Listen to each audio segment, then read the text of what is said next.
Donald ট্রাম্পের সঙ্গে Israeli প্রধানমন্ত্রী বেনিয়ামিন নেতানিয়াহুর ঘনিষ্ঠ সম্পর্ক থাকলেও দুই নেতার মধ্যে প্রায় বিতর্ক উস্কে দেওয়ার মতো কথোপকথন সামনে আসছে বিগত কয়েক মাস ধরে।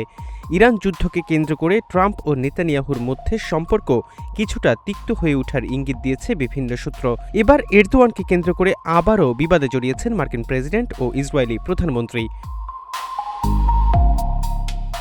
ব্রিটিশ সংবাদ মাধ্যম দ্য টেলিগ্রাফের এক প্রতিবেদনে বলা হয়, তুরস্কের কাছে আমেরিকার F-35 যুদ্ধবিমান বিক্রয় করা নিয়ে তৈরি হওয়া এক বিতর্কের জেরে ডোনাল্ড ট্রাম্প ইসরায়েলের প্রধানমন্ত্রী বেনিয়ামিন নেতানিয়াহুকে স্পষ্ট করে জানিয়ে দিয়েছেন তাকে কি করতে হবে তা কেউ বলে দেয়ার নেই। এর আগে আঙ্কারায় অনুষ্ঠিত ন্যাটো সম্মেলনে প্রেসিডেন্ট ট্রাম্প জানান তিনি তুরস্কের উপর থেকে মার্কিন F-35 জঙ্গি বিমান বিক্রয়ের নিষেধাজ্ঞা তুলে নিচ্ছেন।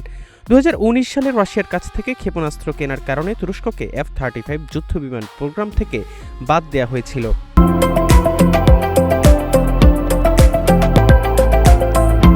আমেরিকার এই সিদ্ধান্তের ফলে ইসরায়েলের মধ্যে তীব্র উদ্বেগ তৈরি হয়েছে।